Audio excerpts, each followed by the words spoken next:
Hello दोस्तों, current quiz के इस दूसरे सत्र में आप सभी लोगों का स्वागत है। आइए देखते हैं आज के अखबार और पीआईबी से कौन से प्रश्न महत्वपूर्ण लगे और उन पे क्या क्विज है। ओके, आपके सामने जो है पहला न्यूज पीआईबी से है और आपने पढ़ा होगा कि प्रधानमंत्री ने विश्व सतत विकास शिखर सम्मेलन 2021 का उद्घाटन किया। इससे क्या प्रश्न बन सकता है? प्रश्न यहां पे ध्यान से पढ़ेंगे। टेरी द्वारा प्रतिवर्ष आयोजित किए जाने वाले सतत विकास शिखर सम्मेलन हाल ही में सुर्खियों में छाया रहा, इसके संदर्भ में सत्य नहीं है। कथन एक है, यह दिल्ली सतत विकास शिखर सम्मेलन की विरासत पर आधारित है। दूसरा स्टेटमेंट है, हमारे सामान्य भविष्य को पुनर्परिभाषित करना, सभी के लिए सुरक्षित एवं संरक्षित वातावरण इस वर्ष का मुख्य विषय है। स्टेटमेंट 3 है, इस सम्मेलन ने भारत में ने ट्रस्टीशिप आधारित क्लाइमेट जस्टिस की जलवायु के खिलाफ मूल आधार बताया है। आपको बताना है इसमें से कौन सा ऑप्शन गलत है, अर्थात सत्य नहीं है। केवल 1, केवल 2, केवल 3, उपर्युक्त में से कोई नहीं। यहां पर देखेंगे पहला स्टेटमेंट बिल्कुल क्या होता है। यहां पे पहला स्टेटमेंट बिल्कुल राइट स्टेटमेंट है, क्योंकि 2001 में, ध्यान दीजिएगा, 2001 में दिल्ली सतत विकास शिखर सम्मेलन से इसकी शुरुआत हुई थी और यही आगे चल के विश्व सतत विकास सम्मेलन में बदल गया। फर्स्ट स्टेटमेंट राइट है।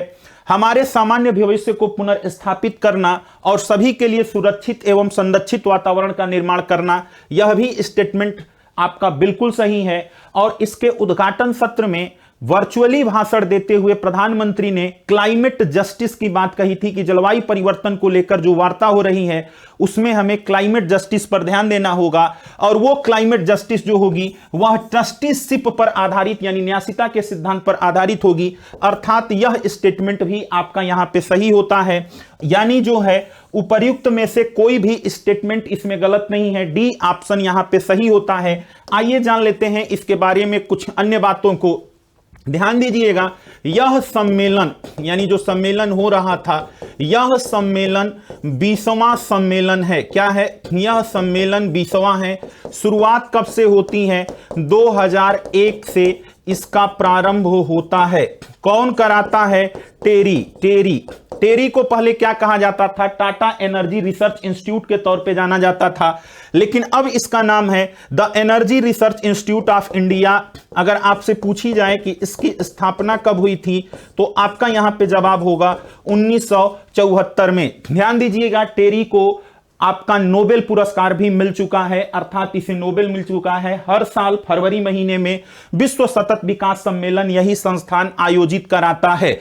और यह चीज आप देखेंगे तो ये क्या है, 10 से 12 फरवरी के बीच में, 10 से 12 फरवरी 2020 को नई दिल्ली में, 2021 को नई दिल्ली में यह सम्मेलन आयोजित किया गया। तो यहां से आपके प्रश्न आ सकते हैं। आते हैं अगले प्रश्न पे, देखते हैं अगला प्रश्न हमारा क्या है। अगला प्रश्न अगर आप देखोगे तो प्रश्न है, हाल ही में समाचारों में देखा गया कू है। कू KOO है। यह एक संकटग्रस्त पक्षी है, एक माइक्रो ब्लॉगिंग प्लेटफॉर्म है, म्यांमार में रहने वाली एक जनजाति है, या इनमें से कोई नहीं। कू क्या है जो हाल के दिनों में यहां पर देखना है, तो इसका उत्तर क्या होगा?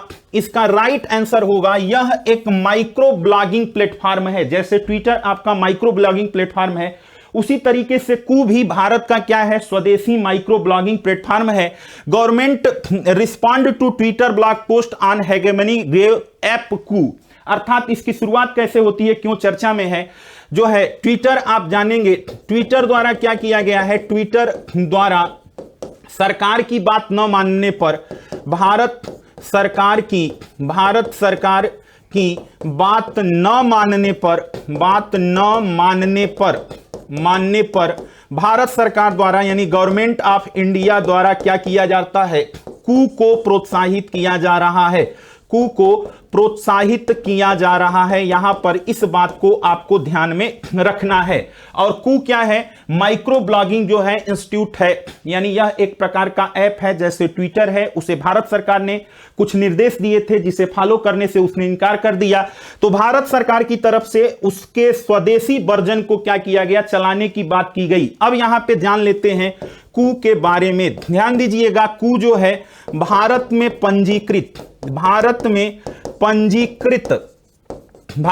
पंजीकृत भारतीयों की कंपनी है। क्या है?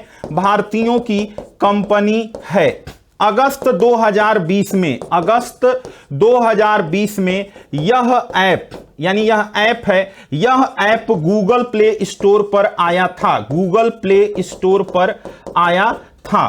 कू को कौन चलाता है? तो मुंबई टेक करके जो है, मुंबई टेक नामक क्या है? कंपनी है। मुंबई टेक नामक कंपनी है जो कहां की है?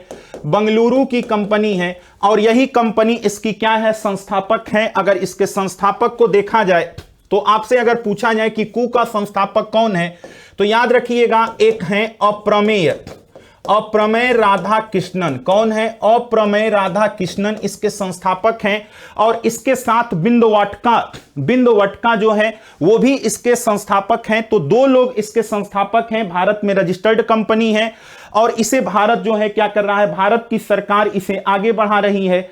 और जब से सरकार ने इसे प्रोत्साहित करना शुरू किया है, इसके डाउनलोड, यानी इस ऐप पर डाउनलोड करने वालों की संख्या बढ़ चुकी है। उनकी संख्या 3 मिलियन को क्रॉस कर गई है।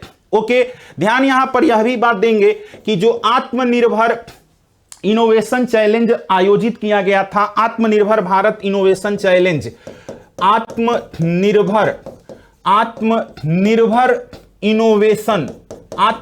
इनोवेशन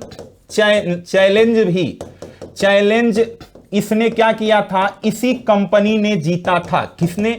इसी कंपनी ने जीता था। तो ध्यान देना, यहां पे कू जो है इसको ट्विटर के विकल्प के तौर पर देखा जा रहा है। यह भारत में पंजीकृत कंपनी है, बंगलौर में इसका कार्यालय है। इसके संस्थापक दो लोग हैं और यह अगस्त 2020 से क्या हुई है? गूगल प्ले स्टोर पे आई है। हालांकि इसकी स्थापना 2019 में की गई थी और वर्तमान में यह चर्चा में इसलिए है क्योंकि भारत सरकार द्वारा दिए गए निर्देशों को फॉलो करने से ट्विटर ने इनकार कर दिया। तो भारत के सूचना प्रसारण मंत्री रविशंकर प्रसाद और अन्य जो मंत्री हैं उन्होंने इसे प्रोत्साहित करना शुरू कर दिया, इसलिए यहां पर यह न्यूज आपको देखने को मिली। अगले प्रश्न पे आते हैं और अगला प्रश्न यहां पे यह है, निम्नलिखित कथनों पर विचार कीजिए। पहला कथन है, डेडिकेटेड रेल फ्रेट कॉरिडोर्स को जापान की सहायता से विकसित किया जा रहा है। दूसरा स्टेटमेंट है, रेलवे में परिचालन अनुपात प्रत्येक रुपया अर्जित करने हेतु व्यय की गई राशि को दर्शाता है। तीसरा है, भारतीय रेलवे का यात्री परिवहन की तुलना में माल परिवहन हेतु परिचालन का अनुपात अधिक है। अब यहां पे आपको बताना है उपर्युक्त में से कौन सा कथन सही है। ऑप्शन 1 है केवल 1 और 2, ऑप्शन बी है केवल 2 और 3, ऑप्शन सी है 1 और 3 और ऑप्शन डी है सभी। तो ध्यान दीजिएगा, यहां पे पहला ऑप्शन जो है, यानी पहला स्टेटमेंट जो है वो रॉन्ग होता है, क्योंकि डेडिकेटेड रेल फ्रेट कॉरिडोर्स को पूर्णतः जापान द्वारा सहायता नहीं दिया जा रहा है, एक को वो सहायता दे रहा है, इसलिए यह स्टेटमेंट क्या होता है? गलत होता है। बाकी दोनों स्टेटमेंट बिल्कुल क्या है? राइट स्टेटमेंट है, इसलिए आपका यहां पर ऑप्शन क्या होता है? 2 और 3 होता है। यहां पर आज का न्यूज़पेपर आप देख रहे होंगे, विवेक देबोराय की आर्टिकल छपी हुई है, द राइट ट्रैक, यानी क्या है? The right track. और इसमें ये क्या कहते हैं? इसमें ये कहते हैं कि इस बार का जो बजट आया है, ध्यान से देखिएगा, इसमें यह बताते हैं कि इस बार का जो बजट आया है उस बजट को क्या किया गया, उसमें काफी चीजों पे जोर नहीं दिया गया है। इस आर्टिकल में इन्होंने कहा कि रेल विजन इसमें आया है, बात समझ रहे हैं? रेल विजन या इसी को रेल रूल कहा जा रहा है 2030। तो एक खबर इस पे का इन्होंने अपनी एनालिसिस की है और उसके बाद इन्होंने कहा है कि जो फ्रेट रेल कॉरिडोर है, जो फ्रेट रेल कॉरिडोर है, इसमें इन्होंने बताया है कि फ्रेट रेल कॉरिडोर जो होता है वो ईएसटीडी यानी ईस्टर्न रेलवे कॉरिडोर जो है और वेस्टर्न रेलवे कॉरिडोर जो है, यह जून 2022 से क्या होने वाला है? कमीशन होने वाला है। ओके, तो ये क्या हो जाएगा? जून 2022 से यह प्रभावी होने वाला है और इसलिए इन्होंने कहा कि यह ज्यादा महत्वपूर्ण जानकारी है, इसमें इनको क्या करना चाहिए? देखना चाहिए।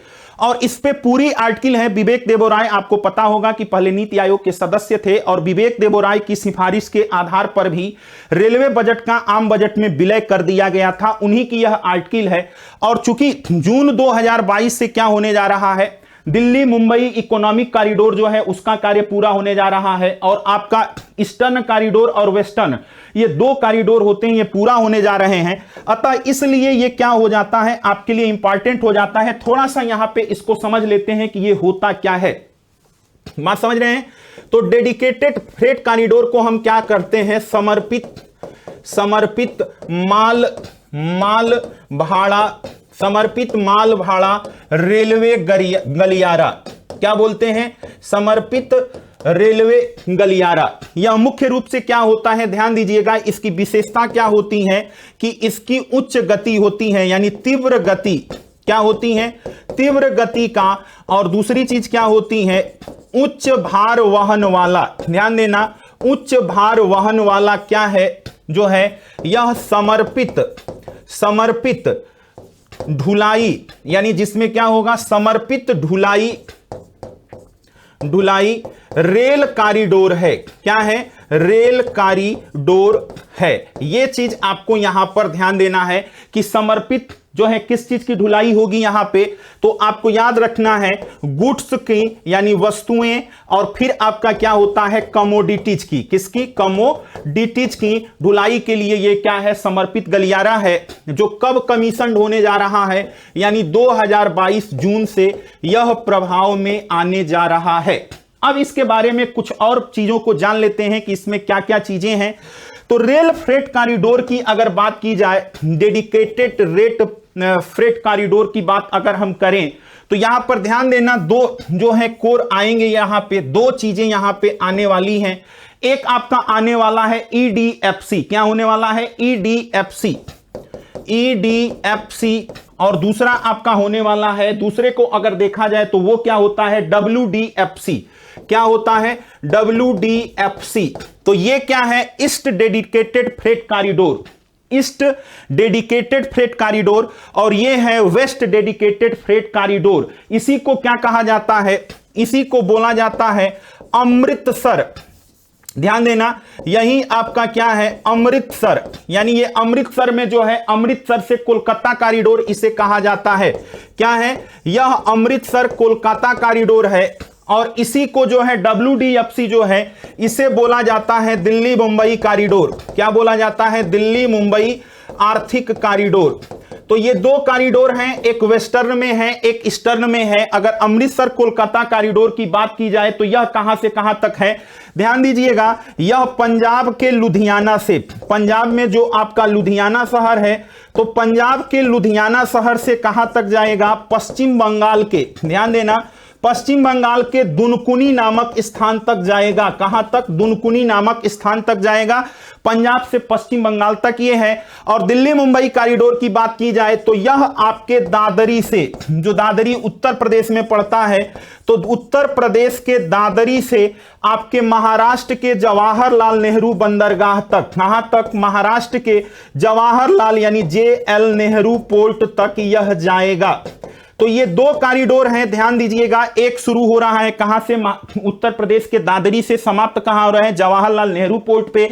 दूसरा आपका है पंजाब के लुधियाना से पश्चिम बंगाल के दुनकुनी तक। अब अगर देखा जाए कि इसकी जो है फंडिंग कहां से हो रही है, तो इसकी फंडिंग विश्व बैंक कर रहा है। ध्यान दीजिएगा, इसकी फंडिंग किसके द्वारा हो रही है, वर्ल्ड बैंक के द्वारा हो रही है। यानी इसका पूरा फंडिंग यानी कौन कर रहा है, वर्ल्ड बैंक कर रहा है। और इसकी फंडिंग जो हो रही है, यह जापान की संस्था के द्वारा, यानी जापान की जो सरकारी संस्था है जिसको जकोका बोला जाता है, उसके द्वारा इसकी फंडिंग होगी। यह बात आपको ध्यान में रखना है। और यह दोनों कॉरिडोर जो है, ये 22 जून से क्या होने जा रहे हैं, निर्मित होने जा रहे हैं, इसलिए यह चर्चा में है। इसके पूरे मैपिंग को आपको क्या करना है, तैयार कर लेना है, क्योंकि वहां से प्रश्न पूछे जाने की प्रबल संभावना होगी। इसके निर्माण के लिए क्या किया गया है, यानी इसकी निर्माण एजेंसी की बात की जाए कि इसकी निर्माण एजेंसी क्या है, तो इसकी निर्माण एजेंसी के तौर पर डेट फ्रेटिकेटेड, मत समझ रहे हो, तो वहां पर एक कॉरिडोर जो है रेल मंत्रालय के अंतर्गत क्या बनाया गया है, DFCCIL। क्या बनाया गया है, DFCCIL। यह एक संस्था बनाया गया है, किसके अंतर्गत, रेल मंत्रालय के अधीन। क्या है, यह रेल मंत्रालय के अधीन और यही संस्था क्या कर रही है, यही जो है इन कॉरिडोरों के निर्माण का, इन कॉरिडोर्स के निर्माण का विनियमन कर रही है, निर्माण का विनियमन कर रही है। ध्यान दीजिएगा, तो यहां पर आपको इसके बारे में ध्यान रखना है। ये क्या है, यह पब्लिक सेक्टर यानी यह PSU है।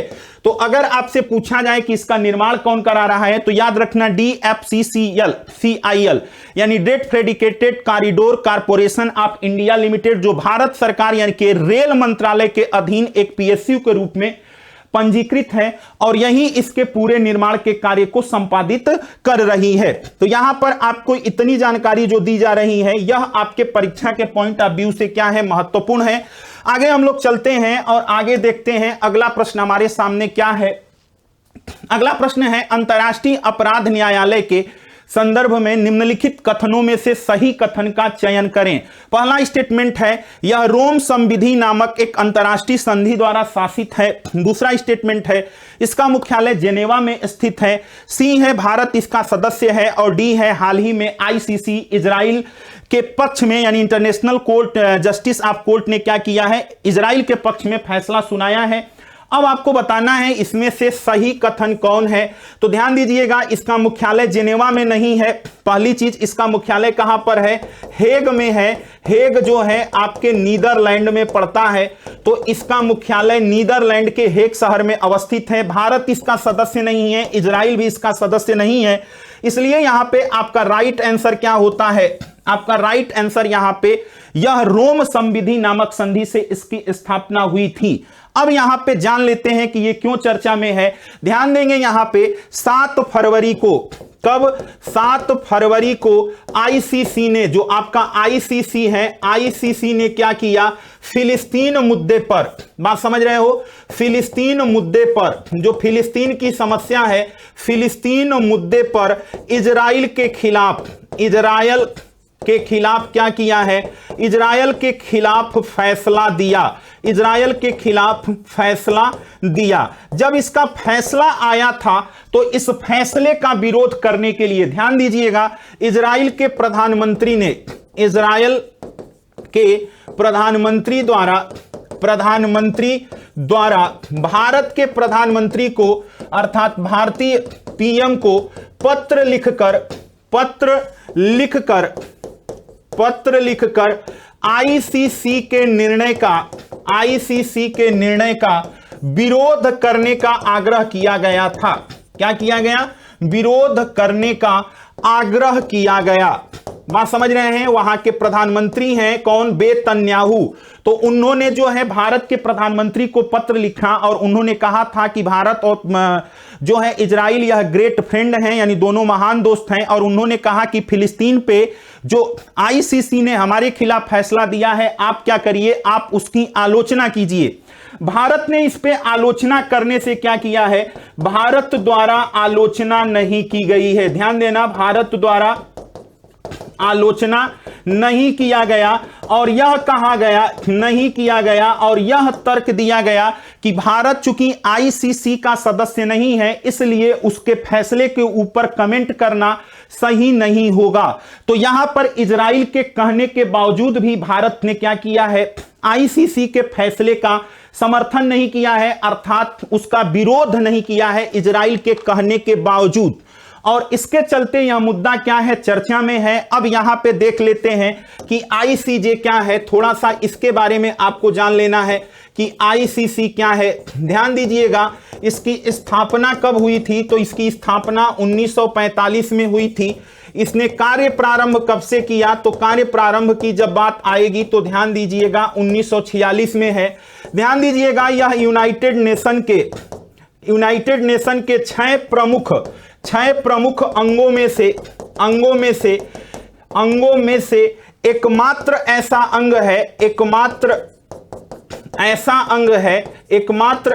अंग है जिसका मुख्यालय जिसका मुख्यालय जेनेवा से बाहर है। क्या है? जिसका मुख्यालय जेनेवा से बाहर है। ध्यान दीजिएगा, यूएन के चार्टर को अगर आपने पढ़ा होगा, यूनाइटेड नेशन का जो चार्टर है, तो यूनाइटेड नेशन का चार्टर का जो 33 रूल है वह आईसीसी को क्या करता है? मध्यस्थता करने का या निर्णय करने का अधिकार देता है। इसके सदस्यों की संख्या अगर देखी जाए तो सदस्यों की संख्या इसकी क्या है? इस समय 193 है। लेकिन याद रखना, भारत और इजराइल दोनों इसके सदस्य नहीं हैं। क्या है? दोनों इसके सदस्य नहीं हैं। इस बात पे भी आपको गौर करना है। उसके बाद यह भी पूछा जाता है कि अब तक कितने भारतीय आईसीजे में जज रह चुके हैं। ऐसे भी प्रश्न कई बार पूछे गए हैं। तो वर्तमान में आपको पता होगा कि सबसे पहले अगर देखोगे तो बीएन राव थे, जो आपके संविधान सभा के सलाहकार थे। बीएन राव वो इसके जो है कि सदस्य रह चुके हैं, अध्यक्ष रह चुके हैं।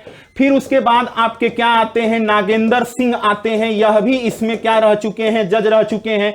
तीसरे नंबर पे रघुनंदन स्वरूप पाठक आते हैं, जिसे मैं आरएस पाठक लिख रहा हूं, यह भी रह चुके हैं। और चौथे पे आपके दलवीर सिंह भंडारी। क्या है? दलवीर भंडारी जो है, अर्थात अब तक भारत के 4 लोग आईसीजे में जज की भूमिका का निर्वहन कर चुके हैं। तो ये आपका क्या था? आईसीजे था। इजराइल वाली पूरी घटना को आपने क्या किया? समझ लिया। और वहां से कैसे प्रश्न बन सकते हैं, ये चीजें हैं जो आज के द हिंदू में क्या थी, यह खबर आई थी। अब यहां पे बातें जो है, व्याख्या में अन्य बातें हैं जो आप पढ़ लेंगे। अगला प्रश्न यहां पे आपको देखने को मिल रहा होगा, medical termination of pregnancy MTP अधिनियम 1971 में संशोधन से संबंधित निम्नलिखित कथनों पर विचार कीजिए। पहला स्टेटमेंट ए है, यह संशोधन लोकसभा में पारित हो चुका है। दूसरा है, इसमें गर्भापात के लिए गर्भावस्था अवधि को 20 सप्ताह से बढ़ाकर 24 सप्ताह करने का प्रस्ताव है। सी है, गर्भापात कराने के लिए एक चिकित्सक की सलाह लेना जरूरी है। और डी है, सभी कथन सही है। ध्यान रखिएगा, इसमें आपको बताना है कि संबंधित में से कौन से कथन सही हैं, यानी सही कथन का आपको उत्तर देना है। किसके बारे में है? मेडिकल टर्मिनेशन प्रेगनेंसी एक्ट 1971 के संदर्भ में। पहला है, यह संशोधन लोकसभा में पारित हो चुका है, राइट आंसर। इसे गर्भापात में 20 से करके क्या कराना है? 24 सप्ताह किया जाना है, यह भी क्या है? सही है। गर्भापात के लिए, अर्थात यहां पे आपका ऑप्शन क्या होता है? आपका सही ऑप्शन डी होता है। यह प्रश्न क्यों पूछा गया? Denying women the right over their bodies, अर्थात जो है महिलाओं को उनके शरीर के अधिकार, जो उनका अपना स्वयं का अधिकार है, उसे क्या किया जा रहा है? उसका बहिष्कार किया जा रहा है। इस पर यह आर्टिकल निकली है। और यह आर्टिकल क्यों निकली है, अगर इसके विषय में आऊं, यानी यह प्रश्न क्यों आया है, तो ध्यान दीजिएगा, क्योंकि अगर मैं चर्चा करूं तो हाल ही में आपने सुना होगा अर्जेंटीना, यह अर्जेंटीना ने क्या किया है? अपने यहां कानून पारित किया। और अर्जेंटीना द्वारा कानून पारित करके क्या किया गया? वहां पर गर्भापात की अनुमति दे दी गई। किसकी? जो है 14 सप्ताह तक के, ध्यान दीजिएगा, 14 सप्ताह तक के जो है गर्भापात कराने की वैधानिक अनुमति वहां पर दी गई है। क्या किया गया है? वैधानिक अनुमति दिया गया है। ये कहां पर दिया गया? तो आपको मैं सीधा बता रहा हूं, अर्जेंटीना में। जब ये अर्जेंटीना में यह बात हुई तो भारत में भी आ गया। चूंकि भारत में क्या है? भारत में एमटीपी एक्ट है, मेडिकल, यह कब का है? 1971 का है। ध्यान दीजिएगा, एमटीपी एक्ट भारत का 1971 का है।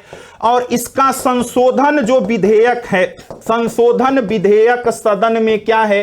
संशोधन विधेयक सदन में लंबित है। क्या है? सदन में लंबित है, अर्थात संसद में इसमें संशोधन होने वाला है और वह आपका लंबित है।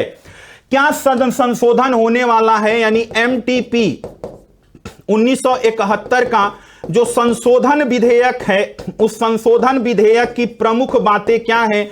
अगर इसमें देखी जाए कि इसके कौन कौन से प्रमुख बातें हैं, तो पहली चीज यह इसमें कहा गया है, ध्यान दीजिएगा, पहली चीज यह कहा गया है कि गर्भापात की अधिकतम समयावधि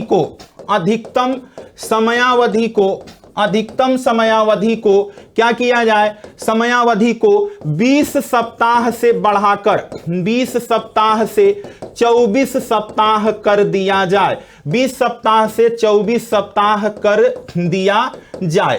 पहला शर्त यहां पर यह है। दूसरी इसमें संशोधन में यह रखा गया है कि 12 सप्ताह से ऊपर के गर्भपात के लिए 12 सप्ताह से ऊपर के गर्भपात के लिए दूसरे डॉक्टर के अनुमोदन की सीमा को, अनुमोदन की शर्त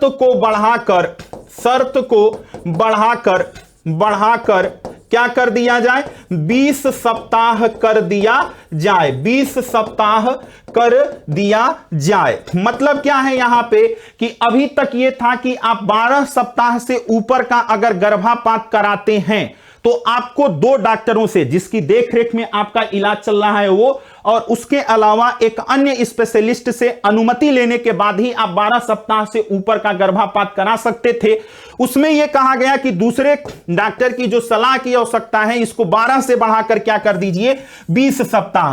अर्थात 20 सप्ताह से नीचे का अगर गर्भपात कराना हो तो उसके लिए डॉक्टर यानी एक ही डॉक्टर की सलाह जो है पर्याप्त हो, इसके अलावा न हो। इसके अलावा इसमें यह कहा गया कि जो राज्य हैं और जो यूनियन टेरिटरी हैं इसमें क्या हो, एक मेडिकल बोर्ड का गठन किया जाए। क्या किया जाए, एक मेडिकल बोर्ड का गठन किया जाए। ये चीजें यहां पर चर्चा में है। ध्यान देना, एमटीपी एक्ट कब का है, तो मैंने आपको बताया 1971 का। क्यों एक्ट लाया गया, क्योंकि असुरक्षित गर्भपात के चलते एमएमआर, मदर मर्टिलिटी रेशियो काफी तेजी से बढ़ जाता था। उस पर रोक लगाने के लिए 1971 में एमटीपी लाया गया ताकि असुरक्षित गर्भपात पर क्या किया जा सके, अंकुश लगाया जा सके। ये चीजें यहां पर निकल के आती हैं। अगर इससे आगे बढ़ते हैं तो यहां पे अन्य व्याख्या में चीजें हैं जो आपको मिल जाएंगी। अगला प्रश्न यहां पे है, BJP MP issue breach of privilege notice against Mahua Mitra. ध्यान दीजिएगा, बीजेपी के जो आपकी बीजेपी है, बीजेपी के एक वो हैं सांसद हैं पीपी चौधरी। कौन है, पीपी चौधरी। तो पीपी चौधरी ने क्या किया है, तृणमूल कांग्रेस जो ममता बनर्जी वाली पार्टी है, इस तृणमूल कांग्रेस की सांसद हैं कौन सी, महुआ मोइत्रा। कौन है, महुआ मोइत्रा। तो महुआ मोइत्रा के खिलाफ विशेषाधिकार हनन का नोटिस जारी किया है। किसने, बीजेपी के पीपी चौधरी ने तृणमूल कांग्रेस के महुआ मोइत्रा के खिलाफ विशेषाधिकार हनन की नोटिस जारी की है।